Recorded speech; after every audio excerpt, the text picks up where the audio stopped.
Hi, I'm Charlie Gilkey, and I'm going to give a quick walkthrough through the Daily Momentum Planner.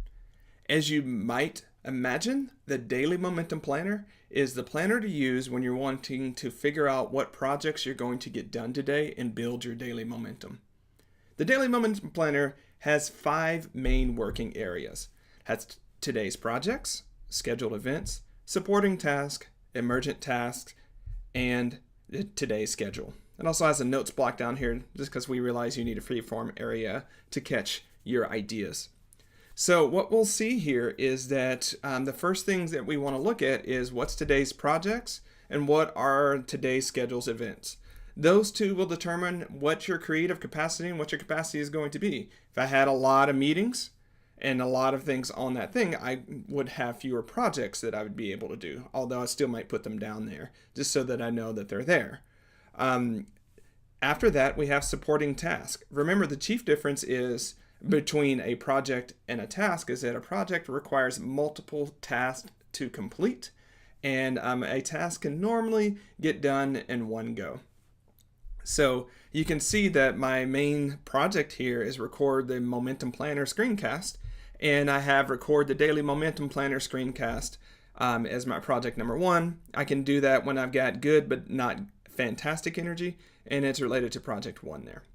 Alrighty, and so this relates to our heat mapping concept in which you plan your day based upon the level of energy that you have, so that you're not trying to do something like write when it requires a level 4 energy, but you're doing that, for instance, in the dead part of the day. We separate supporting task from emergent task because there are the things you plan to do, and then there are the things that happen throughout the day. And we want to separate them so that we can see how close our daily reality is to our plans, and also so that we can give ourselves a break that if we see all of our supporting tasks don't happen because these emergent tasks, we can start to make better plans and start to give ourselves more space. Moving to today's schedule, you can see that it's just a place where you can put your time, and you can start looking at the blocks that you're going to use here. Now, a pro hack here that we'll talk about in the future is to not necessarily put the time, but use these as time blocks and chunks. But for now, you can look at them as a schedule. So we know from my schedule that at 7, I'm going to be writing the whole hour, and that's energy level 4 for me because I'm on fire in the morning. And so then I start to peter off. Now you'll notice that if we do the math, 7, 8, 9, 10, 11, we're at 11 and we've got a meeting with my awesome client.